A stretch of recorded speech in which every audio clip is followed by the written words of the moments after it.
দলগুলোর মধ্যে কতটুকু পরিবর্তন দেখছেন? না, খুব বেশি পরিবর্তন দেখছি তা না, খুব বেশি পরিবর্তন এক্সপেক্ট করারও দরকার নেই। মানে আমরা মাওয়ের শাসনামল যদি দেখি, উনি প্রথম চাইনিজ যে রেভলিউশন হলো, তারপর প্রথম তিনি দেশকে শিল্পোন্নত করবেন, গ্রেটলি ফরওয়ার্ড শুরু করলেন, অনেক উল্টোপাল্টা করলেন। পরে তাকে পদ থেকে সরিয়ে ফেলার পরিস্থিতি হওয়ার পর তিনি মূলত তার পদ রক্ষার জন্য কিন্তু সবার সামনে আনলেন যে না, আমরা একটা রেভলিউশন করেছি, কিন্তু আমাদের কালচারাল রেভলিউশন তো হয় নাই, আমাদের এই পুরোনো ফিউডাল কালচার এগুলো আজকে আমাদের ঝামেলা করছে। তো উনি একটা কালচারাল রেভলিউশন ঘোষণা করলেন এবং যা তা করলেন, ঘাড় ধরে কালচার পাল্টানোর চেষ্টা করলেন এবং এটাও একটা ডিজাস্টার তৈরি করলো শেষ পর্যন্ত। যে কথাটা বলতে যাচ্ছিলাম, আসলে রেভলিউশন করে কালচার পাল্টানো যায় না, রেভলিউশনই কালচার পাল্টাতে পারেনি। আর আমাদের এটা তো রেভলিউশন হয় নাই, আমাদের এটা আপরাইজিং হয়েছে। একটা আপরাইজিং এর পর আমাদের পলিটিক্যাল একটা কালচার ছিল, সেই কালচারটা থেকে কি বেরিয়েছি আমরা? বেরোবো খুব সহজে, কালচার পরিবর্তন খুব সহজে হয় না। সুতরাং পলিটিক্যাল পার্টিগুলো, এইখানে যে বিবাদমান পলিটিক্যাল পার্টিগুলো ছিল এতদিন পর্যন্ত, তারা শেখ হাসিনার বিরুদ্ধে লড়াই করার সময় একরকম ভাবে ছিলেন, কিন্তু দীর্ঘদিনে তাদের যে কালচার, সেই কালচারে তারা আবার ফেরত গেছেন। এমনকি যে নতুন রাজনৈতিক দল তৈরি হয়েছে, সে এই সমাজে তৈরি হয়েছে, সে এখানকার ব্যক্তি, এই কালচারে সে বেড়ে ওঠা। তো একটা আপরাইজিং এ শেষ হাসিনাকে ফেলে দেওয়া হয়েছে, তারপর একটা রাজনৈতিক দল যখন করা হচ্ছে, সেটাও একই কালচারের মধ্যেই থেকেছে। খুব বেশি পরিবর্তন কালচারে মেজর হবে না, খুব অল্প অল্প করে আগাবো, কারণ কালচার পরিবর্তন হওয়াটা খুব দীর্ঘ সময়ের ব্যাপার। আমি একজন মানুষকে একটু কোট করতে চাই, আমার খুব পছন্দের একজন, সমর্থ সেন, বাংলাদেশে এসে একটা প্রোগ্রামে তিনি খুব ইন্টারেস্টিংলি বলছিলেন, সেটা হলো সমাজ বা কালচার পরিবর্তন হয় হচ্ছে ক্রাফটসম্যানের একটা ছোট হাতুড়ি দিয়ে। আপনি ক্রমাগত ছোট ছোট ছোট ছোট আঘাত করতে থাকবেন। কামারের হাতুড়ি দিয়ে, বাড়ি দিয়ে কালচার হয় না, কালচার পরিবর্তিত হয় না, সমাজ পরিবর্তিত হয় না। এবং মাও চাপিয়ে দেওয়ার চেষ্টা করেছেন, এতে 1.5 থেকে 2 কোটি মানুষ। আপনার কি মনে হয় যে এটা আসলে রাজনৈতিক দলগুলোর মধ্যে এই অনুভূতি, এই ফিলিংটা কেন, রিয়েলাইজেশনটা কেন আসলো না যে আসলে দলের মধ্যে সংস্কৃতির পরিবর্তন আনাটাও জরুরি? কারণ আসলে রিয়েলাইজেশন, ওই যে আমরা খুব বাড়াবাড়ি রকম পোর্ট্রে করতে চেষ্টা করি যে এই মুভমেন্ট এই রিয়েলাইজেশন থেকে হয়েছে, না, একেবারেই না। এই মুভমেন্ট হয়েছে, এই আপরাইজিং হয়েছে, সবাই শেষ পর্যন্ত রাস্তায় নেমেছে শেখ হাসিনাকে সরানোর জন্য। খুবই বুর্জোয়া একটা ক্যাপিটালিস্ট দেশ আমরা চেয়েছি, এমনকি সেই দেশে শতভাগ সুশাসন থাকবে, দুর্নীতি থাকবে না, আমরা অনেকে এটা সামাজিকভাবেও চাই না। আমরা অনেকে যে আমাদের সন্তান বিসিএস ক্যাডার হবে, ওই ক্যাডারে পরীক্ষা দেবে, ওই চাকরি তার হবে, ওইটা করে সে রাতারাতি টাকা বানাবে, বাবা মা এক্সপেক্ট করে। আমি একটু এই জায়গাতে ডিফার করতে চাই। আপনি বললেন যে মানুষ রাস্তায় নেমে এসেছে শুধু শেখ হাসিনার পতন করার জন্য। আমার কাছে এমনটি মনে হয় না। মানুষের মাঝে ক্ষোভ ছিল, এই ক্ষোভ শুধু শেখ হাসিনার বিরুদ্ধে না, শেখ হাসিনার সময় যে সিস্টেম ছিল সেই সিস্টেমের এগেইনস্টও এই ক্ষোভটা ছিল। আমার মনে হয় যে মানুষ সেই সিস্টেমের পরিবর্তনও দেখতে চেয়েছে। আমি একটু ডিফার করি, শেখ হাসিনা সিস্টেম, নতুন কোনো সিস্টেম শেখ হাসিনা আনেন নাই। আসলে শেখ হাসিনা কি করেছেন, প্রিভিয়াস আমাদের যে এক্সিস্টিং সিস্টেম ছিল সেটাকে আরো খারাপ জায়গায় নিয়ে গেছে, নষ্ট করেছেন। ধরুন আমাদের রাতে ভোট দেওয়ার কথা তো ছিল না, কোথাও কি লেখা ছিল? আমাদের এক্সট্রা জুডিশিয়াল কিলিং করা যাবে, কোথাও কি লেখা আছে? শেখ হাসিনা কোনো আইন পরিবর্তন করেছেন? দু একটা জায়গায় করেছেন, আইনও পরিবর্তন করেছেন, যেমন ডিজিটাল সিকিউরিটি অ্যাক্ট বা ডিজিটাল সিকিউরিটি অ্যাক্টে আইনি পথে আপনাকে হয়রানি করেছে। কিন্তু মোটা দাগে উনি যা করেছেন, আসলে এক্সিস্টিং থাকা জিনিসগুলোকে উনি নষ্ট করেছেন। আমরা চেয়েছিলাম আসলে মোটা দাগে ওটা থাকুক। আমি আবারও বলছি, তো শেখ হাসিনা মানে হচ্ছে শেখ হাসিনা, এভাবে মানুষ রাইটলি এটা আইডেন্টিফাই করেছে, শেখ হাসিনাকে নিপীড়ক হয়ে উঠতে হয়েছে, কারণ উনি জনগণের ম্যান্ডেট ছাড়া ক্ষমতায় থাকতে চেয়েছেন। জনগণের ম্যান্ডেট ছাড়া ক্ষমতায় থাকার জন্য শেখ হাসিনা না, পৃথিবীর প্রতিটা সরকার সেম কাজ করেছে। ওয়ান পার্টি স্টেট হলে ভিন্ন কথা, চায়না ভিয়েতনামের স্টোরি ইজ ডিফারেন্ট, কিন্তু তথাকথিত গণতন্ত্র, এই যে আমাদের খুব কাছে ক্যাম্বোডিয়াতে শেখ হাসিনার মতো ঘটনা আছে, যেখানে বাবা তার সন্তানের হাতে পাওয়ার ট্রান্সফার করে দিয়ে গেছেন, শেখ হাসিনা যেমন চেয়েছেন উনি পারেন নাই। সো ওখানেও দেখুন একই ঘটনাই ঘটে, একইভাবেই ঘটে, এগুলো খুব টিপিক্যাল। সুতরাং এটার মানে এই না যে শেখ হাসিনা ব্যক্তি হিসেবে ওটা হয়েছে। তাত্ত্বিকভাবে বলছি, আগামীতে যদি নির্বাচন হয় এবং সেই নির্বাচনে যদি জামায়াতে ইসলামী, বিএনপি যেই জিতুক, সে যদি নির্বাচন ছাড়া ক্ষমতায় থাকতে চায়, সে আরেকটা শেখ হাসিনা হবেই। সুতরাং প্রবলেমটা ব্যক্তিতে না, প্রবলেমটা হচ্ছে আপনি ম্যান্ডেট ছাড়া ক্ষমতায় থাকছেন কিনা। সো মানুষ ওইটা আইডেন্টিফাই করেছে এবং ওটাই তারা চেয়েছে। আচ্ছা, ধন্যবাদ আপনাকে। রেজাউল করিম রানী, আমি আপনার কাছে জানতে চাই যে 24 কি আস্তে আস্তে একটু জনবিচ্ছিন্ন হয়ে পড়ছে? ধন্যবাদ। যে যেখান থেকে আমাদের শুনছেন সবাইকে আমার সালাম এবং কৃতজ্ঞতা। হ্যাঁ, 24 জনবিচ্ছিন্ন হয়ে পড়ছে, কারণ হলো আমরা অভ্যুত্থানটাকে পুরোপুরি রিয়েলাইজ করতে পারিনি। কারণ হলো আমরা এই অভ্যুত্থানটাকে ধরেন এক একজনের এক্সপিরিয়েন্স এক এক রকম। যিনি মাঠে ছিলেন তার একরকম, যিনি বিদেশে থেকে ফেসবুকিং করছেন তার একরকম, আবার যিনি ধরেন মতামত উৎপাদন করেছেন ফেস্টিভালের এই পুরা কাঠামোর মধ্যে থেকেও যতটুকু বলা যায় বলার চেষ্টা করেছেন পুরা সময় জুড়ে জাহিদ ভাইদের মতো, তাদের একরকম দেখা, আর যে গুলির সামনে দাঁড়াচ্ছে তার একরকম দেখা। ফলে এখন আপনি যদি একজন ব্যক্তিকে জিজ্ঞেস করেন আপনার জুলাই কেমন, সে 10 নম্বরে আমি যে ফাইট করছি আমার কাছে জুলাইটা আমি শুধু অস্ত্র করছি, সত্য কথা, ফাইট ব্যাক করার জন্য। হ্যাঁ, আর যিনি ধরেন মতামত তৈরি করছে সে শুধু স্পেস খুঁজছে যে আরো কথা কিভাবে বলা যায়। যিনি লিখতে চেয়েছে ইন্টারনেট শাটডাউন হয়ে যাওয়ার পরে তার মাথা খারাপ হয়ে গেছে, আচ্ছা ইনফরমেশনগুলো মানুষকে বাইরে জানাবো কিভাবে। ফলে এইটা হলে এখন এক একজনের এক্সপিরিয়েন্স এক এক রকম হবে। ফলে এখন আমি 10 নম্বরের অভিজ্ঞতা, মিরপুর 10-এর অভিজ্ঞতা, বা একজন যাত্রাবাড়ি বা একজন চাংখারপুলের অভিজ্ঞতাকেই 24 মনে করে যখন আমরা ন্যারেট করবো তখন প্রবলেমটা হবে অন্ধের হস্তি দেখার মতো। এই জন্য এই অভ্যুত্থানের কর্তা সত্য কোনো ব্যক্তি না। এই অভ্যুত্থানের, এটা বারবার আমি বলছি, আবারও আই রিপিট ইট, যে এই অভ্যুত্থানের সাবজেক্ট কর্তা সত্য হলো জেনজি, পুরা জেনারেশন হলো এটা জাতির পিতা। হ্যাঁ, ফলে এই যে স্পিরিট হেগেল, এটা ভেরি মাচ হেগেলিয়ান প্রিমাইস যদিও। ফলে আমাদের এখন যেটা করতে হবে, এই অভ্যুত্থানটাকে আমরা কোনো দল, কোনো ব্যক্তি, কোনো বিশেষ ইডিওলজির সাপেক্ষে হয়েছে এটা মনে করলে একটা আত্মঘাতী কাজ হবে, এটা 71-এর মতো হয়ে যাবে। অভ্যুত্থানের মধ্যে দিয়ে কোনো রাজনীতি ফয়সালা কায়েম হয় না, অভ্যুত্থানের কোনো রাজনীতি থাকে না। ইনফ্যাক্ট অভ্যুত্থানে থাকে হলো একটা স্পিরিট। এখন সেই স্পিরিটটা আমরা পুরাপুরিভাবে রেকগনাইজ করতে পারছি, বুঝতে পারছি, এটা দাবি করার কোনো সুযোগ নেই। কারণ হলো এই অভ্যুত্থানের পরে আমরা যে অবস্থার মধ্যে আছি সেটাকে আমরা বলতেছি late fascism, fascism without Sheikh Hasina. Sheikh Hasina চলে গেছে, বাট এন্টার ফ্যাসিস্টিক কাঠামো রয়ে গেছে, আপনার এই আমলাতন্ত্র রয়ে গেছে। হ্যাঁ, জুডিশিয়ারিতে পরিবর্তনের অনেক উদ্যোগ নেওয়া হয়েছে, কিছু কিছু পরিবর্তন হচ্ছে, কিন্তু আপনার আইনি কাঠামো মোটা দাগে এরকমই রয়ে গেছে। এগুলো হয়তো পরিবর্তনের সুপারিশ আছে বা হবে আস্তে আস্তে। ফলে এই অবস্থার মধ্য দিয়ে আপনি যেটা করছেন, এবং এই সরকার, যে সরকারটা ক্ষমতায় নিয়েছে, এই সরকারটা পার্টিকুলারলি 2-4টা ব্যতিক্রম ব্যক্তি বাদে এনজিও বা সিভিল সোসাইটির সরকার, এবং সিভিল সোসাইটি গত 15 বছরের অভিজ্ঞতা পার্টিকুলারলি এটা একটা মোটা দাগে আওয়ামী সোসাইটি। ফলে এরকম একটা কাঠামোর মধ্য দিয়ে আপনি অভ্যুত্থানের পরের স্পিরিট, বারবার স্পিরিটের কথা বলছেন, অভ্যুত্থানের আকাঙ্ক্ষার কথা বলছেন, কিন্তু আপনার যে কাঠামো সেটা হলো আওয়ামী কাঠামো। এই জন্য আপনি বলছেন যে সরকার এনজিও সরকার, আমরা এই কথাটা শুনি যে সরকার এনজিও সরকার না, শুধু এনজিও সরকার না, এটা হলো যে মতাদর্শিকভাবে এখানের যে আওয়ামী পরিমণ্ডল তৈরি হয়েছে, এই লোকগুলো কোনো না কোনো ভাবে মানে তার ভেতরেই বেড়ে ওঠা, তার ভেতরেই থাকার লোক। শেখ হাসিনার দুঃশাসন হয়তো অপছন্দ ছিল, ওকে, কিন্তু আমরা আবার এমনটাও বলতে শুনি যে এই সরকার বিএনপির দ্বারা পরিচালিত সরকার, এই সরকার জামাত দ্বারা পরিচালিত সরকার, এই সরকার সবার দ্বারা পরিচালিত সরকার, আবার কারো দ্বারা পরিচালিত না। হ্যাঁ, এখানে কোনো বিরোধী দল নাই, সব হলো আধা সরকারি দল, কারণ সরকারের সবার স্টেট আছে, অবশ্যই নতুন দল এনসিপি দ্বারা পরিচালিত, এটাও আমরা শুনি। তো ফলে এই জন্যই অভ্যুত্থানটার এই যে আপনার একটা ইম্পার্সোনাল ক্যারেক্টার, এইটার যে কোনো মাস্টারমাইন্ড নাই, সবাই যে মাস্টারমাইন্ড, পুরা জেনারেশনের যে মুভমেন্ট, এইটাকে রিকগনাইজ করতে পারলে যেটা হবে, 5 তারিখের আলোকে যে ধরনের রাজনীতি দরকার সেই রাজনীতি বিকাশের একটা প্রতিযোগিতায় নামতে হবে। আমি একটা কথা বলি, সেটা হলো 5 তারিখ আমাদের যে রাজনৈতিক আপনার দলগুলো যে ট্রেডিশন বলেন একই রকম ভাবে চলতেছে, তার জন্য একটা চ্যালেঞ্জ আকারে হাজির হয়েছে। কারণ হলো 5 তারিখে আমরা কি চাই সেটা আমরা বলি নাই, কিন্তু আমরা কি চাই না তার বিরুদ্ধে রায় দিয়েছি। ফলে আমরা যে কি চাই না এটা তো আপনি জানেন। এই জন্য জাহেদ ভাই যেটা বললেন, হ্যাঁ, কোনো কাঠামোই চেঞ্জ হয় না, কোনো আকাঙ্ক্ষাই তৈরি হয় না, কিন্তু আমরা যা চাই না তার বিরুদ্ধে যেহেতু আমি বন্দুকের সামনে দাঁড়াইছি বিদায় পৃথিবী বলে, এখন ওই জিনিস যদি আপনি ফেরত আনেন তাহলে একটা এনার্কি কিন্তু তৈরি হবে। ডক্টর মির্জা গালিব, এই অভ্যুত্থানের পরে অনেকেই কিন্তু এমনটি বলেছেন যে এটা একটা রাইটিস্ট আপরাইজিং ছিল, এবং এমনটাও বলতে শুনেছি যে আগে যদি জানতাম যারা কিনা গোপনভাবে সুপ্তভাবে এই গণঅভ্যুত্থানে ছিল, তাদের পরিচয় যদি আগে আমাদের কাছে উন্মোচিত হতো, আমরা পথে নামতাম না। আমি একটু এই জায়গাতে আপনার কাছে দুটো প্রশ্ন করতে চাই, যে এর মধ্য দিয়ে আমরা অনেককে দূরে সরিয়ে ফেললাম কিনা, যারা আসলেই শেখ হাসিনা মানে ফ্যাসিস্টদের পতন ছিল, তারা কোথাও কোনো না কোনোভাবে প্রতারিত বোধ করেছেন কিনা। আরও একটি ব্যাপার আমি এখানে উল্লেখ করতে চাই, যে অভ্যুত্থানের পরে কিন্তু আমরা এরকম কিছু ঘটনাও দেখেছি যাতে করে প্রতীয়মান হয় যেন আসলে রাইটিস্ট ফোর্স আকারে কোনো গ্রুপ একটি প্রতিক্রিয়াশীল একটি ধারণা তারা রাখছে। এবং যেমন ধরেন উদাহরণস্বরূপ যদি বলি, যে নারীদের ফুটবল খেলার ঘটনায় যেটা ঘটেছে, আপনার নারীকে হেনস্থা করে যে হাজতে গেছে, সেখানে আপনার মব করে তাকে উঠিয়ে আনা, বের করে আনা, বা আপনার কোর্টে তাকে ফুল দিয়ে বরণ করে নেওয়া, এই যে জিনিসগুলো ঘটে গেছে, এটা কি আসলে গণঅভ্যুত্থানের চেতনা আকাঙ্ক্ষার মধ্যে ছিল? যদি না থাকে তাহলে এটা ঘটছে কেন? আমার বোধ হয় যে আমি পুরো বিষয়টা একটু ডিফারেন্ট জায়গা থেকে দেখি, এবং জাহেদ ভাইয়ের সাথে আমি এখানে ডিসএগ্রি করি। যে আপনি যদি শেখ হাসিনার মেকিং দেখেন, আমাদের একটা জিনিস মনে রাখতে হবে যে হাসিনা কোন জায়গা থেকে আসছে।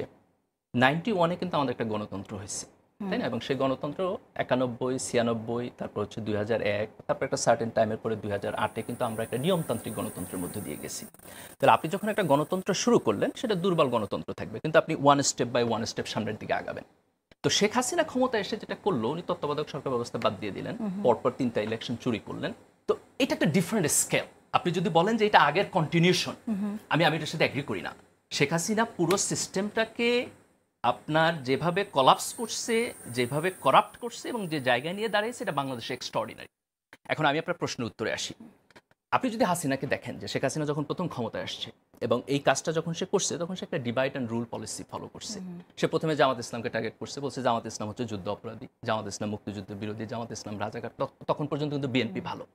তারপর যখন একটা সার্টেন টাইমে জামাত ইসলামকে ভিক্টিমাইজ করলো, তখন সে আপনার জিয়াউর রহমানকে কি বলছে?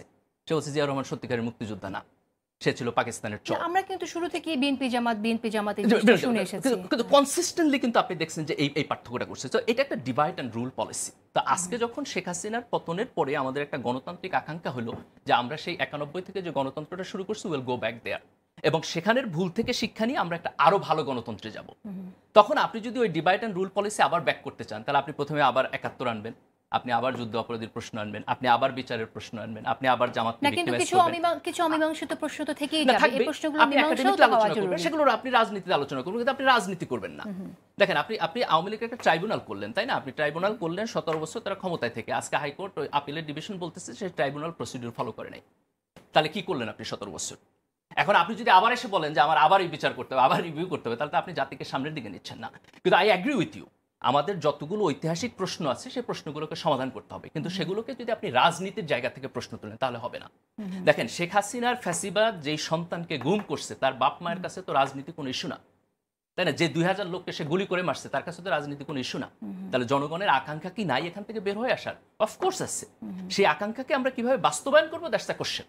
এখন দেখেন, আমি জাহেদ ভাইয়ের সাথে ডিসএগ্রি করি খুব স্ট্রংলি যে একটা জাতির যখন পিভটাল মোমেন্ট হয়, তখন আপনি দেখবেন যে কিছু যারা বড় নেতৃত্বে থাকে, এই লোকেরা যখন ভালো নেতৃত্ব দেয়, তখন জাতির সামনের দিকে এগিয়ে যায়। আপনি মালয়েশিয়াতে আমরা দেখছি মাহাতির মোহাম্মদ, আপনি যদি আমেরিকান হিস্ট্রি দেখেন, তাদের ফাউন্ডার ফাদার স্টেশনে করছে। মুক্তিযুদ্ধের পরে আমরা এটা করতে ফেল করছি কেন? শেখ মুজিবুর রহমান, যিনি মুক্তিযুদ্ধের আপনার এর আগের যে রাজনীতি তার নেতৃত্ব দিচ্ছেন, কিন্তু উনি গণতন্ত্র থেকে বাকশালে চলে গেলেন। উনি মুক্তিযুদ্ধকে ক্যাপিটালাইজ করলেন একটা দলের। ঠিক আজকে আমরা যে জায়গায় এসে দাঁড়িয়েছি, দেখেন আজকে এখানে অ্যাক্টর কারা? ডক্টর ইউনূসের গভর্নমেন্ট একটা অ্যাক্টর, বিএনপি এখানে অ্যাক্টর, জামাত ইসলাম এখানে অ্যাক্টর, এখানে আপনার নতুন তরুণরা অ্যাক্টর। তো আমরা হাতে মূল্যে 4টা বা 5টা অ্যাক্টর পাই। এই 5টা দল থেকে 5 দুগুণে 10 জন লিডার যদি বের হয়ে আসেন এবং তারা যদি বলেন যে আমার কাছে জাতীয় ঐক্য হচ্ছে বড়, তাহলে আজকে সমাজের পরিবর্তন হবে।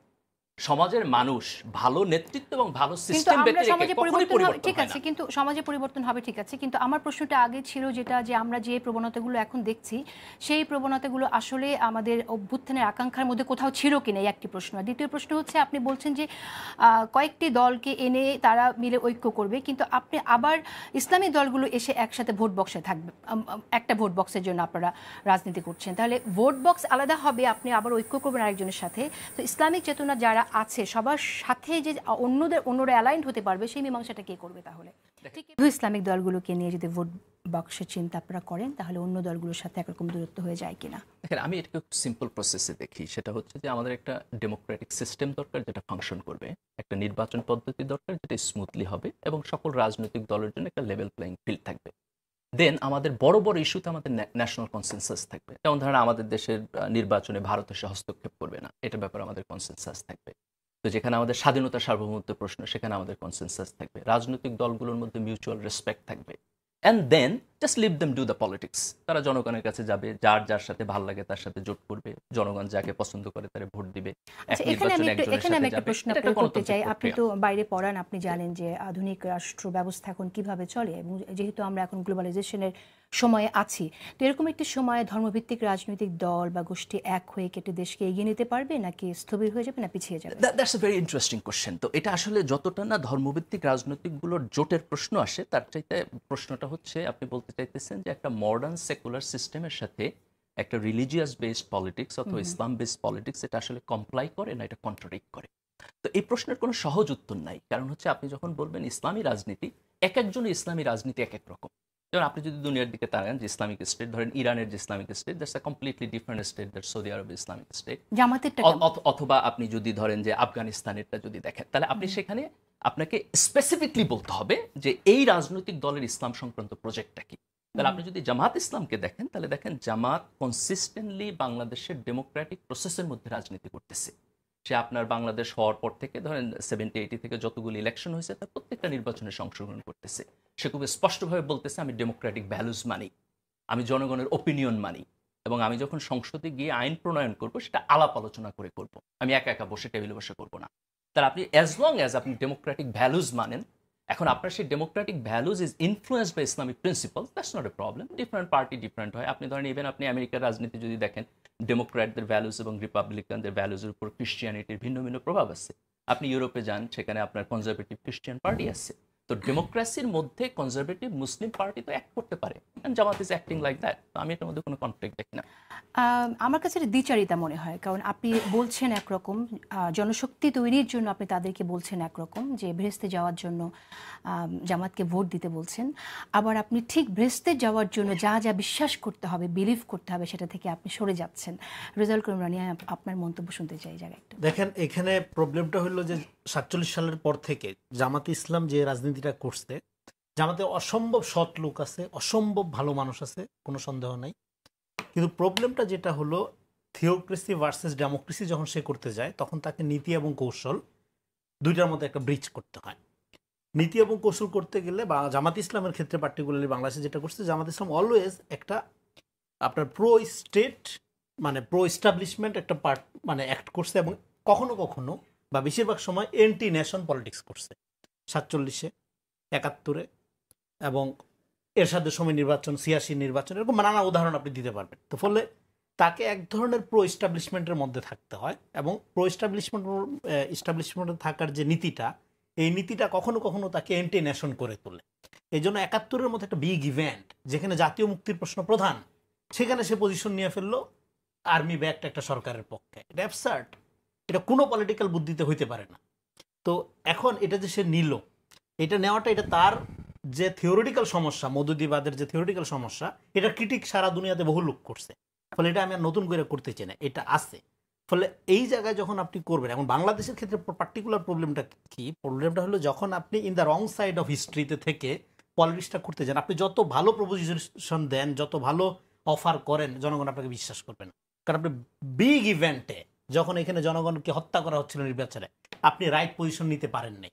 আপনি হ্যাঁ, তো 24 এটা অভ্যুত্থান, এটা 24-এর এটা 71-এর সাথে তুলনা করা, এটা আরেকটা হলো ধরেন আপনার কি বলবো, যে এটা পলিটিক্যালি এটা কোনোভাবে একসাথে তুলনা করা যাবে না, কারণ এটা একটা জাস্ট গণ অভ্যুত্থান, পপুলার সেন্টিমেন্টের মধ্যে দিয়ে হয়েছে, এবং এতে করে কোনো রাজনৈতিক ফয়সালা কায়েম হয়নি। রাজনীতি আমাদের লাগবে।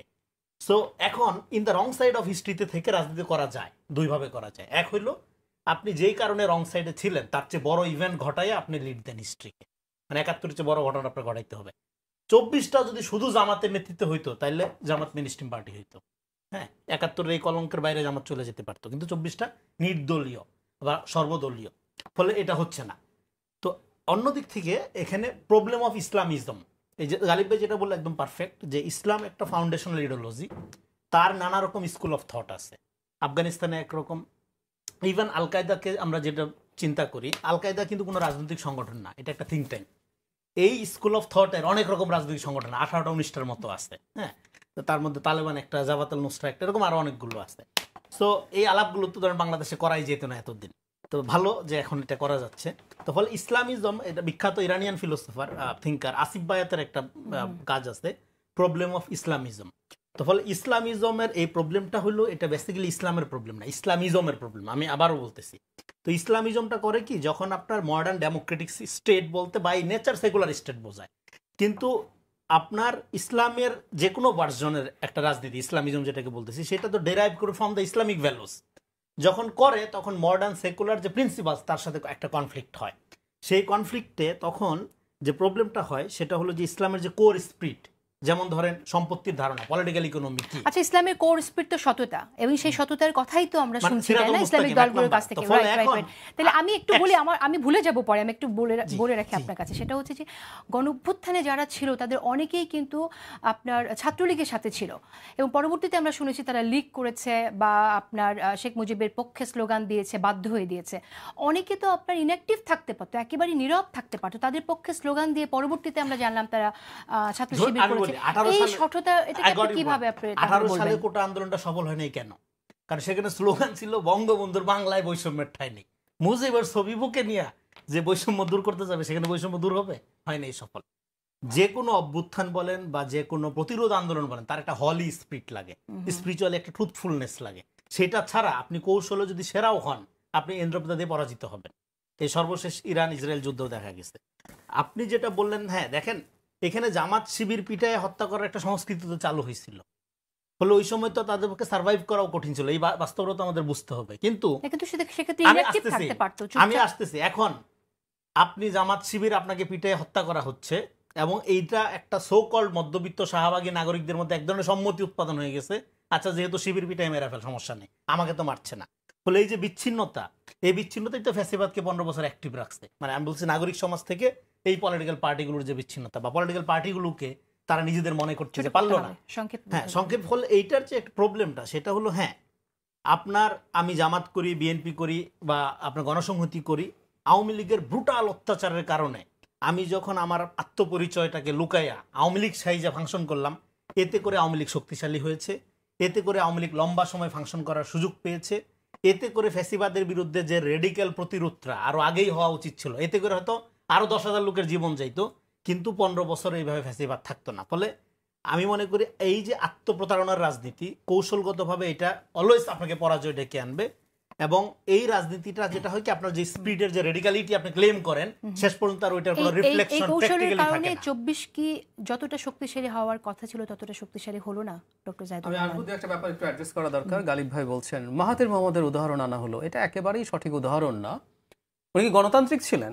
না, উনি তো গরিবের লিকুয়ানিও। আমরা যদি মেইন মানুষটাকে নিয়ে কথা বলি, সো কল্ড বেনেভোলেন্ট ডিক্টেটর, এক ধরনের গণতন্ত্রের মুখোশে একজন স্বৈরশাসক যিনি বেনেভোলেন্ট, লিকুয়ানিও, সিঙ্গাপুর। আমরা সিঙ্গাপুর একমাত্র এক্সাম্পল। কুয়ান মাহাথির মডেল নিয়ে কথাবার্তা হয়েছে এবং এগুলো এসে চাপিয়ে দেওয়ার কথা হয়েছে। সো আমরা মাহাথির আসলে সেই ব্যক্তি, শেখ হাসিনা যেভাবে ক্ষমতা থাকতে চেয়েছেন, কি হয়েছে, কপাল গুনে মাহাথির ব্যক্তি হিসাবে খানিকটা ভালো ছিলেন। খানিকটা বলছি কারণ উনি লিকুয়ানিও না, মালয়েশিয়াতে ভয়ঙ্কর করাপশন ঢুকেছে এবং শেষ পর্যন্ত উনি ক্ষমতার জন্য যা করেছেন, শেখ হাসিনা মনে হয় 100 বছর বয়সের কাছে সেটা করতেন না। So it's not an example. কারণ একটা আমরা বাংলাদেশকে চাইছি একটা ফুললি ডেমোক্রেটিক কান্ট্রি হিসাবে তৈরি করতে।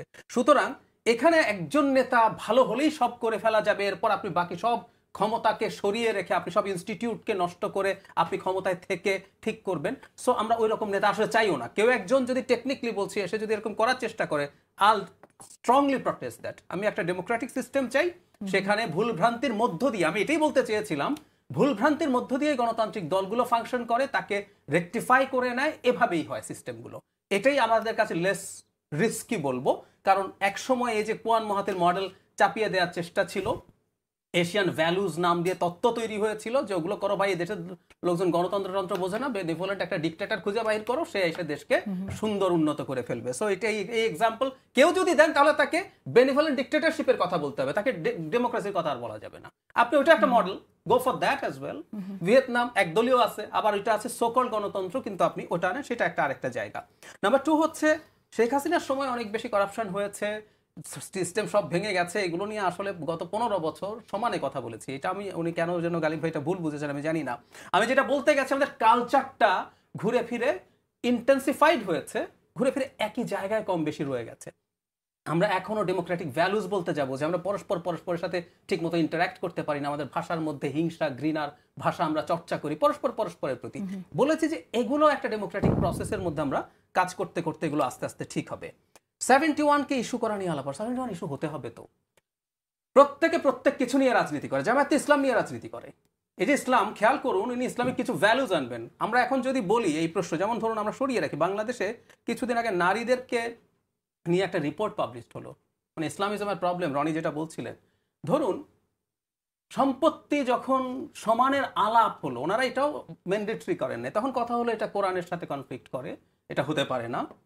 তো তাই যদি হয়ে থাকে আমরা পাল্টা প্রশ্ন করি, তাই না, যে চুরির জন্য তো হাত কাটার বিধান কোরআনিক বিধান, ওটাও তো কোরআন লঙ্ঘন হয়, আমাদের কি পেনাল কোডে হাত কাটা আছে? তাহলে যেই মানুষরা ইসলামিজমের কথা বলেন ওনাকে তো ওইটার কথা বলতে হবে। সুদ স্পষ্টভাবে হারাম কোরআনে, হাদিসও না, তো তাহলে সুদও হারাম করে দিতে হবে। তাহলে যে কথাটা বলতে চাচ্ছেন একটা চেরি পিকিং আছে। তো ওনার জামায়াতে ইসলামী তো রাজনীতি করছে, ইসলাম বলছেন, কিন্তু আপনি যদি শরিয়া না আনেন তাহলে ইসলাম হলো কিভাবে? খানিকটা এরদোয়ানের মতো। এরদোয়ান লাস্টবার যখন নির্বাচিত হচ্ছেন তাকে সাংবাদিক জিজ্ঞেস করছেন আপনার দল আবারও যদি ক্ষমতায় আসে আপনি কি মদ নিষিদ্ধ করে দিবেন? উনি মদের ট্যাক্স বাড়াইছেন এবং উনি সুদের হার বাড়িয়ে দিয়েছেন। ওনার এই সুদের পাগলামি হার কমিয়েছেন। ওনার এই পাগলামি কমানো হার নিয়ে ওদের ইকোনমিক ক্র্যাশ করেছিল, পরে ওনাকে সরে আসতে হয়েছে, কিন্তু সুদের হার কমাচ্ছেন কারণ সুদ ইসলামে হারাম। এই হচ্ছে ইসলামিজম। তো প্রত্যেকে যখন যে কোনো কিছু ব্যবহার করে তার রাজনৈতিক ফায়দার জন্য, আরেক দল যদি দেখে ৭১ দিয়ে আমি আমার প্রতিপক্ষ না বলি, প্রতিযোগীকে কাবু করতে পারি। এখনো যারা আমি জনাব শফিক একটা ইন্টারভিউ দিয়েছেন কয়েকদিন আগে, তিনি এখনো যদি কিন্তু দিয়ে কথা বলছেন। আপনি চাইলে আমি পড়ে শোনাতে পারবো উনি এক্স্যাক্টলি কি বলেছেন। যদি কেউ কষ্ট পেয়ে থাকে তাহলে নিঃশর্ত ক্ষমা। যদি এর আগে লন্ডনে বলেছিলেন ৭১ জামায়াত যদি কোনো ভুল করে থাকে এবং সেটা যদি সন্দেহাতীতভাবে প্রমাণিত হয় তাহলে আমরা ক্ষমা চাইবো। শুনে নিই আমি আসছি তো যেটা বলছিলাম। সুতরাং প্রত্যেকটা জিনিসের রাজনীতি হবে, প্রত্যেকটা জিনিসের জামায়াত যখন রাজনীতি করবে যে আমি ইসলামের এই মূল্যবোধ যোগ করে এটা করবো, আরেকজন জামায়াতের যে প্রতিপক্ষ আছে, প্রতিযোগী আছে, সে দেখাবে যে জামায়াত এই করেছে। যে লোক ইসলামের কথা বলে, পাকিস্তান মিলিটারি যখন বাংলাদেশে ভয়ঙ্কর রকম জেনোসাইড চালিয়েছে, ক্রাইম এগেইনস্ট হিউম্যানিটি করেছে, ইসলাম কোথায় ছিল তখন? ইসলাম সাপোর্ট করে যে আপনি নৈতিকভাবে, আমি ক্রিমিনাল অফেন্স সরিয়ে রাখি তাত্ত্বিকভাবে, যে আপনি নিজের মধ্যে হাত লাগান নাই, ধরে নিলাম তারা লাগিয়েছেন, কিন্তু আমি মনে করি লাগাননি, আপনি তাত্ত্বিকভাবে এই জেনোসাইডকে তো সমর্থন করেছে। এটা তো আপনি স্বীকার করেন যে আমি পলিটিক্যালি চেয়েছি পাকিস্তান একত্র থাকুক। তো 25 মার্চের পর যে এই জেনোসাইড আর ক্রাইম এগেইনস্ট হিউম্যানিটি হলো, এটা আপনাকে ইসলাম দিয়ে করা গেছে। তো আপনি যখন এগুলো করবেন রাজনীতি হবে, সবকিছুতেই রাজনীতি থাকবে। আচ্ছা, জামাতের এই অস্পষ্টতা কেন একটু শুনি, এবং জামাত যদি কিন্তু রাজনীতি কেন করছে? একটা জিনিস অ্যাড্রেস করছি, জাহিদ ভাই খুব ইন্টারেস্টিং একটা জিনিস আছে, সেটা হলো যখন গণতন্ত্রের প্রশ্ন আসতেছে তখন উনি বলতেছেন যে রেভলিউশন দিয়ে কিছু হয় না, আমাদের একটা গ্র্যাজুয়াল ডেমোক্রেটিক সিস্টেম দরকার। আর যখন আমি তো রেভলিউশন মনেই করি না, না ঠিক আছে আমি বলি, কিন্তু আপনি যখন ইসলামী রাজনীতি আসতেছে তখন আপনি বলতেছেন যে চেরি পিকিং করলে হবে না। চেরি পিকিং তো একটা গ্র্যাজুয়াল রাজনীতি। আপনি রেভলিউশন করে ইসলামের সকল শরিয়া আইন এক মিনিটের মধ্যে ইরান হয়েছে। আপনি ইসলামিক রেভলিউশন করেন, আপনি ডেমোক্রেটিক সিস্টেমে কেন ফিট ইন করবেন? ইরান তো কি বলেছে, তালেবানরা কি করেছে, তারা অনেস্ট আছে অ্যাট লিস্ট। তারা বলেছে ভাই আমি তোমার সিস্টেমে ঢুকে মুনাফিকি করব না, আমি রেভলিউশন করে ক্ষমতা দখল করে হিজবুত তাহরির, আমি হিজবুত তাহরিরকে সৎ বলি তো, কারণ ও বলছে আমি শরিয়া কায়েম করব, তার সাথে আমার দ্বিমত আছে, আমি তাকে রাজনীতি করতে দেব না। আমি শেষ করি যে দেখেন, আপনি যখন ইসলামিক পলিটিক্যাল ফিলোসফির মধ্যে যাবেন আপনি ভিন্ন ভিন্ন গ্রুপ পাবেন। তার মধ্যে আপনি এক গ্রুপ পাবেন যারা রেভলিউশনারি, যারা বলবে যে না আমি ইন ওয়ান শট ইসলামের সকল প্রিন্সিপাল কায়েম করতে চাই। আপনি আরেক গ্রুপ পাবেন যারা বলবে যে না আমি রেভলিউশনারি না, আমি স্লোলি এটাকে পরিবর্তন করতে চাই। আপনি যখন একজনকে অনেস্ট বলতেছেন এবং আরেকজনকে ডিসঅনেস্ট বলতেছেন তখন আপনি ইসলামের থিওরিটিক্যাল জায়গা থেকে বলতেছেন না, আপনি বলতেছেন আপনার থিওরিটিক্যাল এক্সপেকটেশন থেকে। না আমি let's talk about the cherry picking thing. এই চেরি পিকিং নিয়ে যদি একটু কথা বলি, যেমন ধরেন নারীদের সংসদে কতজন থাকা উচিত এবং নারীরা ইলেকশন করা উচিত, সেই নিয়ে যখন আমরা কথা বলেছিলাম শুরুতে তখন কিন্তু আমরা খুব একটা সায় পাইনি জামাতের কাছ থেকে এই বিষয়ে। এক সেকেন্ড আপনি বলেন, কোনো অসুবিধা না, আমাদের এই ডিবেটটা ইজ ইন্টারেস্টিং। সেটা হচ্ছে যখন কেউ একজন সোকল ম্যান মেড, ওনারা কিন্তু প্রায় বলেন যে আল্লাহর আইন ট্রু, কোরআন এবং ইসলাম ফিক্সড একটা জিনিস, ওর কিন্তু এদিক সেদিক নাই, এটা আইদার অর, এটা বাইনারির মতো। যে মানুষের একটা নিয়ম তৈরি করেছে সে গ্র্যাজুয়াল কথা বলতে পারে, কারণ সে ক্লেম করছে না এটা সর্বশক্তিমানের কাছ থেকে এসছে এবং আমি সেটা ফলো করি। তো একটা পার্টি যখন ইসলাম শব্দটা তার সাথে আছে, সে আমি এটা এখন করব, দুইটা পরে করব, এখন আমি সুদের মধ্যে থাকবো, হারামের মধ্যে থাকবো, পরে চেঞ্জ করব, এটা একটু বলতে দেন এবার শুনি। আপনার ইসলামিক ল সম্পর্কে এই আন্ডারস্ট্যান্ডিং অত্যন্ত পুয়ার, এবং আমার মনে হয় যে আপনি কখনো ইসলামিক লিগাল ট্র্যাডিশন পড়েন নাই, আপনি কখনো ইসলামের উসুল ফিক আপনি পড়েন নাই। যদি আপনি পড়েন তাহলে দেখবেন যে ইসলামিক লয়ে হিউম্যান ইন্টারপ্রিটেশনের বিশাল জায়গা আছে। আপনি নামাজ পড়তে যান, আপনি দেখবেন যে 5 জন লোক 5 ভাবে নামাজ পড়ে। আপনি হয়তো বাংলাদেশের মসজিদে নামাজ পড়তে গেলে দেখবেন যে সবাই একভাবে নামাজ পড়ে, কিন্তু আপনি যদি আমার আমেরিকায় যান যেখানে বিভিন্ন মাইগ্রেন্ট লোক আছে, আপনি দেখবেন যে হাত একজন এখানে বাঁধে, একজন এখানে বাঁধে, আর একজন সোজা করে রাখে, হাতেই বাঁধে না। আমি শেষ করি প্লিজ। তো এখন আপনি যদি ইসলামিক প্রিন্সিপালকে ওয়ান সেট অফ প্রিন্সিপাল হিসেবে বুঝেন, কতগুলো ওয়ান সেট, যে এইটার মধ্যে কোনো ডিফারেন্স অফ আন্ডারস্ট্যান্ডিং নাই, এবং এটাকে আপনার একভাবে আমি বুঝছি এইভাবে যে করে না সে ইসলামের বাইরে, এটা অত্যন্ত ভুল আন্ডারস্ট্যান্ডিং। ইসলামের লিগাল প্রিন্সিপালের মধ্যে মেনি মেনি ডিফারেন্স অপিনিয়ন আছে। আপনি সেটা কিভাবে বাস্তবায়ন করবেন? যখন আপনি সুদের কথা বলছেন, আপনি যদি ইসলামের ইকোনমিক প্রিন্সিপালে যান, কোরআনে একটা আয়াত আছে যেখানে আল্লাহ বলছে যে তোমাদের সম্পদ যেন তোমাদের ধনীদের মধ্যে আবর্তিত না হয়। That's the principal. আপনি কিভাবে এটা ইমপ্লিমেন্টেশন করবেন এটা কোরআনে বলে দেওয়া নাই। আপনি যখন ইসলামের ইকোনমিক প্রিন্সিপালের দিকে যাবেন, আপনি দেখবেন ডিফারেন্ট স্কলার ভিন্ন ভিন্ন। আচ্ছা, আমি একটু বলতে চাই, আপনি যেটা বলছেন ইসলামিক প্রিন্সিপালের কথা যেগুলো আপনি বলছেন এবং বলছেন যে ইসলামে নানান রকম ব্যাখ্যা আছে, আপনি ওয়েস্টার্ন কান্ট্রির এক্সাম্পল এখানে টানছেন, তাহলে কোন ইসলামকে, ইসলামের কোন কোন জায়গায় কোন প্রিন্সিপালকে আপনি বাস্তবায়ন করতে চাইবেন যদি আপনারা কখনো ক্ষমতায় যান, সেটা কি সাধারণ মানুষকে বলেছেন কখনো? That's the point. আপনি যখন একটা ইসলামিক রাজনৈতিক দলকে প্রশ্ন করবেন গণতান্ত্রিক প্রক্রিয়া, দেখেন আপনি যদি গণতন্ত্রের বাইরে, তাহলে তো আপনার সাথে আমার কোনো কথা বলার সুযোগ নাই। আপনি যখন গণতন্ত্রের মধ্যে, তখন আপনি তাকে ভেরি স্পেসিফিকলি কোশ্চেন করবেন যে আপনি একটা ইসলামিক রাষ্ট্রকে কিভাবে দেখতে চান, আপনি ইসলাম বলতে কি বুঝেন, কিভাবে আপনি এটা ইমপ্লিমেন্টেশন করবেন। কিন্তু যেখানে আমার খুব অনেক বড় আপত্তি, উনি যখন অনেস্টির প্রশ্ন তুলেন, তার মানে হচ্ছে আমি ইসলামের একটা বার ঠিক করে দিলাম, আপনি যদি ঠিক এইভাবে না করেন তাহলে আপনি অন ইসলামিক। এটা তো হচ্ছে যে যারা আপনি খুব কুইকলি আপনি ইয়েস নো ফতোয়া দিয়ে দিলেন।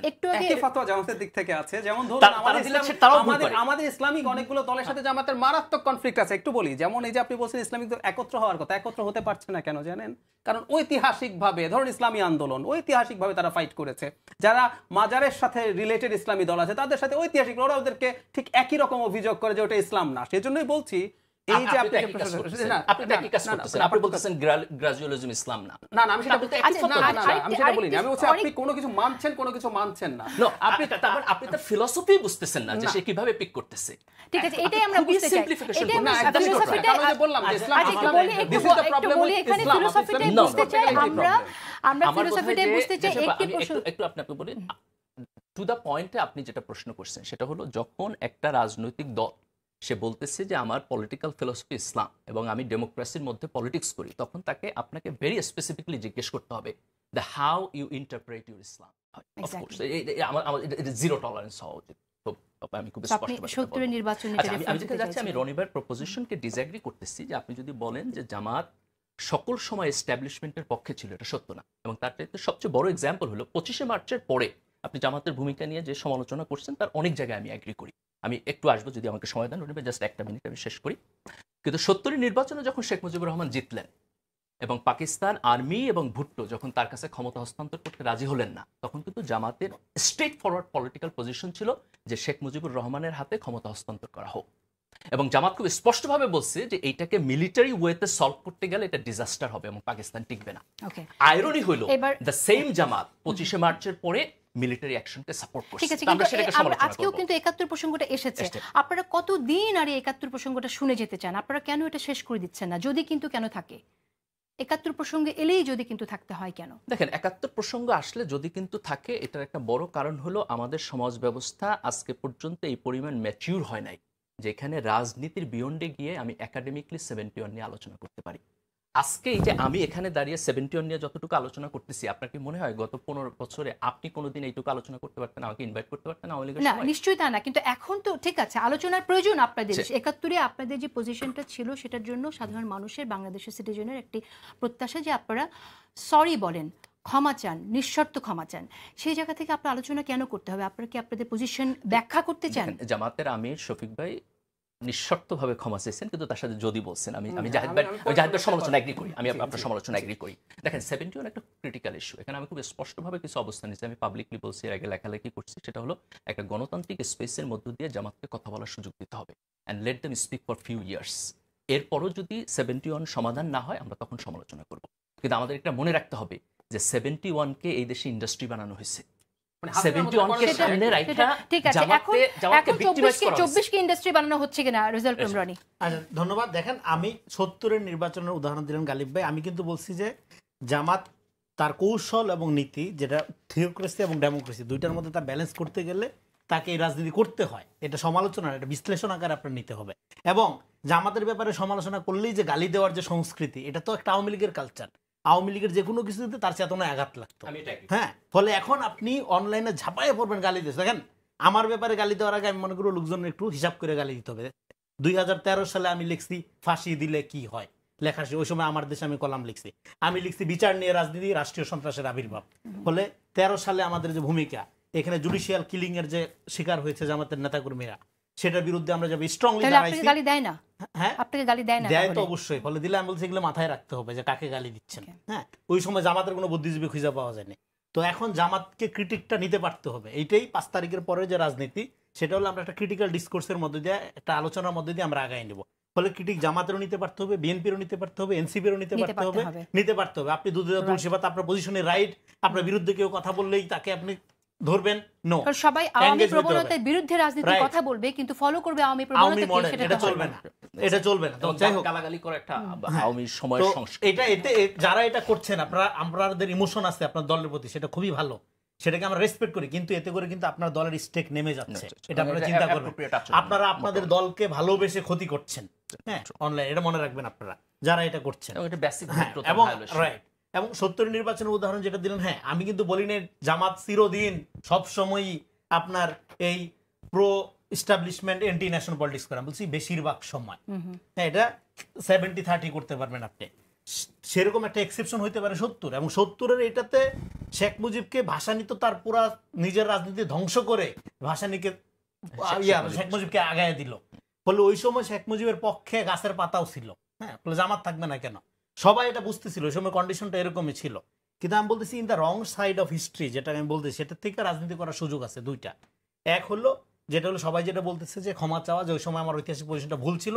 আরেকটা হলো এইটার চেয়ে বড় ইভেন্ট ক্রিয়েট করা নিজের জন্য। এখন এখানে দেখেন মুক্তিযুদ্ধের যে আওয়ামী বয়ান, এটা তো এখানে ফ্যাসিবাদ কায়েমের একটা হাতিয়ারে পরিণত হয়েছে। মুক্তিযুদ্ধের চেতনাটা এখানে গণহত্যাকারী চেতনা হয়েছে।